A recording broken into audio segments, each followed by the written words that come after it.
What's going on, guys? Welcome back to Upper Left RC. I hope you liked the intro, my little lift here. It's pretty nifty.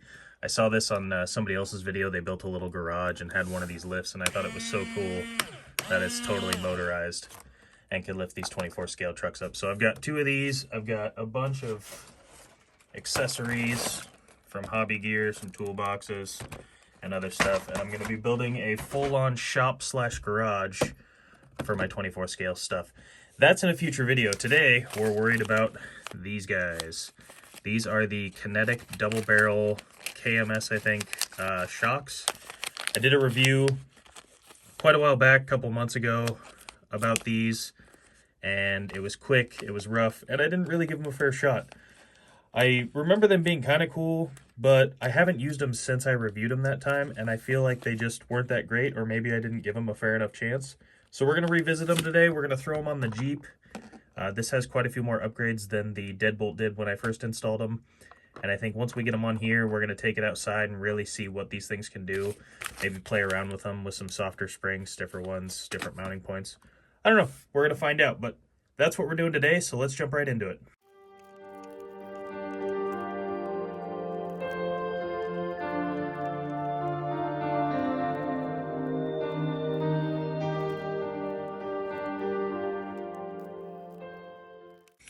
Alright, so in case some of you guys are wondering, I probably should have explained it. If you haven't seen these double barrel shocks before, what it is there's two cylinders here that slide inside of each other, plus the original pin that holds this shock together. This thing ends up being quite a bit longer than a standard shock. Here's a hot racing shock. So you get this much travel out of it. You can condense it that far, and full travels here. So you get quite a bit more travel length out of the shock, but because it's got double barrels, you get the same amount of compression. So you're going to get much more travel out of the shock and still have the same amount of compression. Let's get these other two installed on this side, and then we will take them for a spin, see what we think.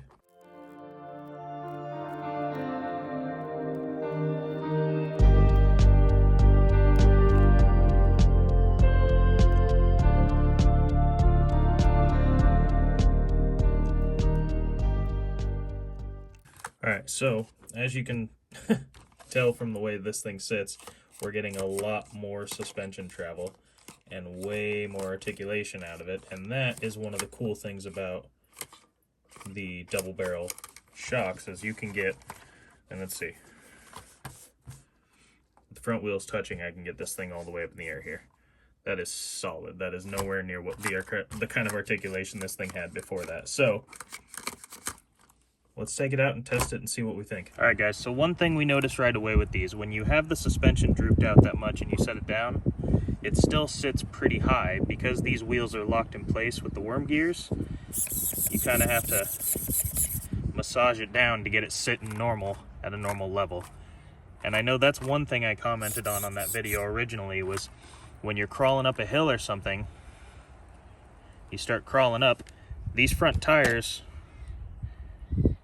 and these back tires come closer and closer together, and pretty soon you're sticking out like that off of a hill or an obstacle.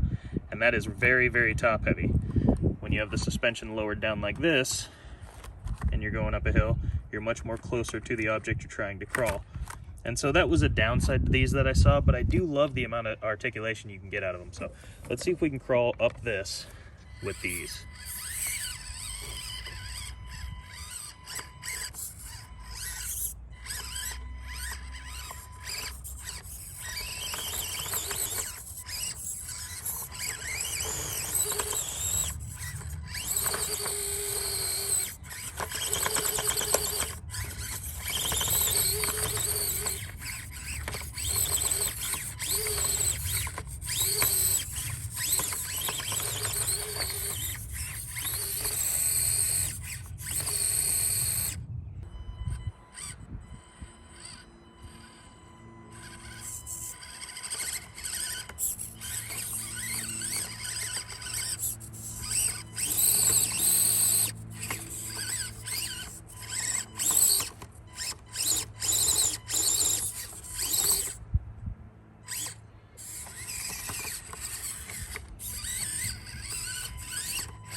I know it can get up just this obstacle here with stock suspension, so let's take a look and see if it can do it with these.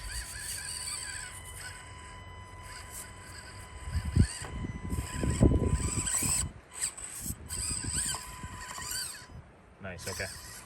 So it can do it with both suspension setups, which is nice, but right here you can clearly see what I was talking about, where that suspension is maxing out its height, and it really doesn't need to be, and probably shouldn't be. But when we get back up level, we get it leveled out.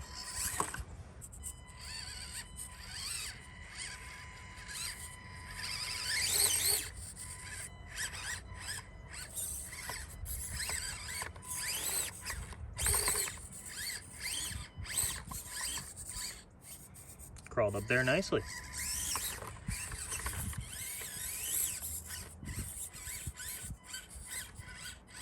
And we'll come back down. Okay, I went ahead and set this stick up here on this brick so we can get one wheel traveling up and really watch this thing articulate and flex and see how much we can get out of the suspension.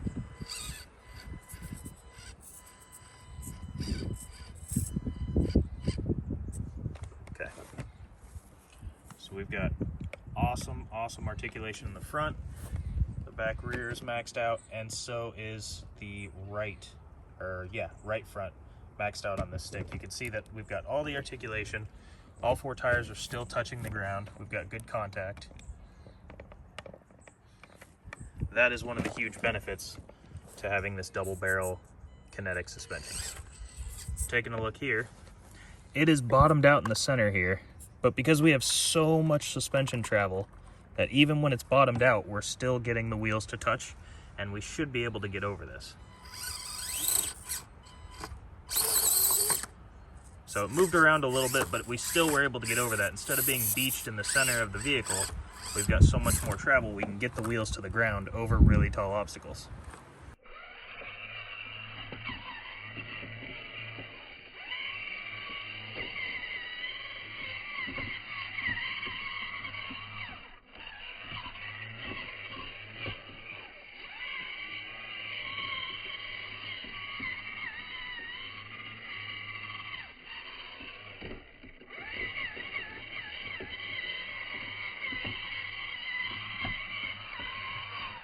Alright, I had to wash all the mud off the tires. It was getting pretty gnarly out there. They're still a little bit wet, but that's okay. So this is an obstacle I didn't have back when I first used these, and it's a pretty solid steep hill, and I'm curious how these will do. I wanted to, and I showed it in the last video, so if I let the suspension hang and I set it down, you still get all this height sitting here, and the body's way too high, and then it becomes top heavy and it can fall over. The other thing you can do when you set it down, collapse the rear suspension, set it down. Now we have fully maxed out suspension downward, fully compressed, and so it's nice and low to the ground and it can crawl really well. That is one thing with these worm gears, because the wheels don't roll freely. You have to kind of figure out how you place it based on how you want it. Like I can jack the whole front end up, set it like that, do the rear suspension, and it kind of lifts in the front. But anyways, let's set this down. I'm gonna try and set it as flat as I can to give it the best option possible. Let's see how it does up this hill.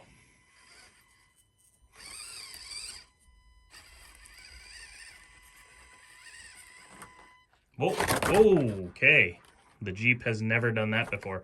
And you could see, once this tire had enough lift at the top of the hill, it loosened a little, it gave the suspension full maxed out, it maxed all the compression out and shot up, and then it tipped it over.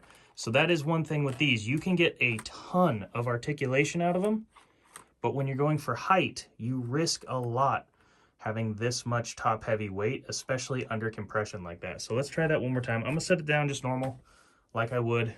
I'll do it one more time. There we go. I feel like that's pretty fair. Let's try this again. So already you can see the suspension. Those springs are pushing all that compression out. The wheels are getting closer together, and you're lifting that body up and losing or gaining a way too high center of gravity. So I feel like this is a pretty risky spot. Ooh, that tire's lifting. I'm worried. I'm back off a little.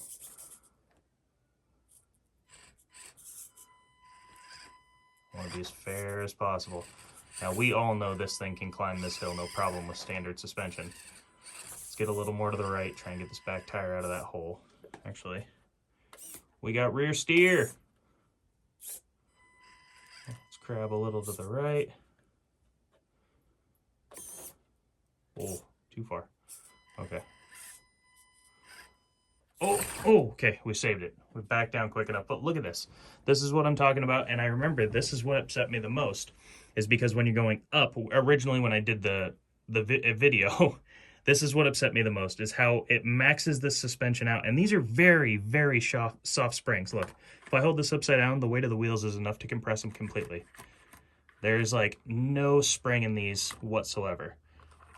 That is as soft as you can get. They are basically completely maxed out with just the weight of the wheels. I know there's a lot of brass on there and stuff, but they're not very stiff springs. So,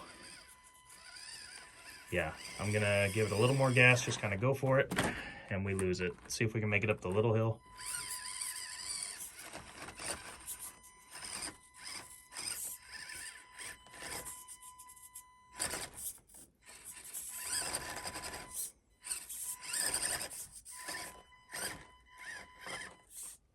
And here we can see, even when we're side hilling, look at how much body lean we get out of this.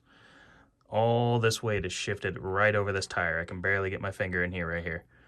This is almost maxed out. And that looks cool, and that's good for when you're articulating over technical stuff. But on a side hill like this, you're shifting all that weight away from the wheelbase and tipping it over to one side. This thing is about to fall over. But we can wiggle it to its side and see if it'll hold it. Ooh, back down slow. Yeah, and there it goes. So, you know, depending on the purpose, let's floor it. There we go. Depending on the purpose or what you're crawling, these can be very, very awesome shocks. Right here, another great example. We've got compression in the rear here. Full max suspension right here, almost dang near max, and then this wheel's coming up and we still have all 4 points of contact with the wheels. So let's, I mean, look at that. Look how much that twists up there. That is so awesome, how much flex we can get out of it. And so if you're not climbing really steep stuff, these can be incredible. These can be an awesome addition to your vehicle. Let's crawl.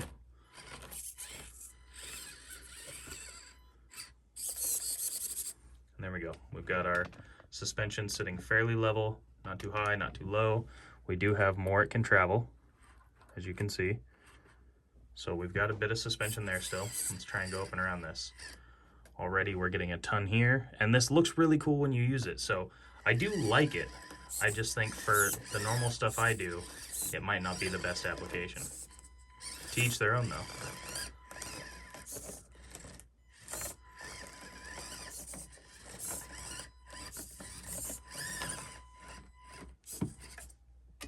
You can't even see what's going on up there.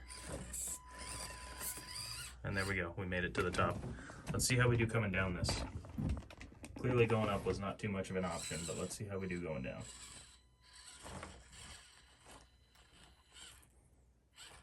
Okay. So you see the back end coming up here. This should be lower to the ground. That's how you get stability going down, but it just wants to stick way up like that.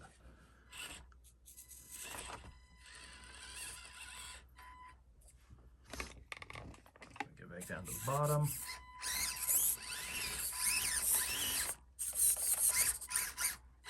Kind of wiggle our way flat. So yeah, I just wanted to recap one more time why I haven't been using these. And I'm going to keep these on here for a while. It's a bit of a challenge. This might not be great at climbing hills, but it is cool for articulation and crawling, and it seemed to do pretty well outside. So I'm going to keep them on here. But I just wanted you guys to know why I didn't run these all the time, even though I have them. And if you're interested in getting them, you should know the benefits and the downsides. Benefit, crazy articulation, really cool for technical crawling. Downside, you don't get as much steep height crawling anymore, just simply because you've got so much center of gravity weight that you're pushing up and away from the tires. And at an incline like this, you're pushing it away from where you're crawling and you're going to tip backwards. So that's all I got today, guys. I hope this was helpful. If you're looking for these KMS double barrel shocks, I got these ones on eBay. Oh my gosh. Pretend you didn't see that. I just knocked somebody yesterday on Reddit for driving around with that thing open. Oh, I got caught. I got caught red-handed. If you're looking for a pair of these double barrel kinetic shocks, again, when you order them, all you're going to get is the spring and then these two pieces here, this brass looking color one and this silver shiny one. The end caps you'll have to pull off of your stock shocks or the hot racing ones. It fits pretty much any standard shock for these. And then let's turn these off. I'm not blinding anyone. And then I think they sell them as KMS kinetic shocks, double barrel shocks. You should be able to find something. eBay had them. I couldn't find them on Amazon. Maybe they're there now. But they're cool. They're fun. If you want to try something out that's different, I say go for it. They're not that expensive, and they're a lot of fun to play with. They're just not my everyday suspension setup, so I'm probably going to move it back to hot racing at some point. But like I said, I'll keep them on there for a bit. We'll give it a shot. Thanks again for watching, guys. I will see you in tomorrow's video.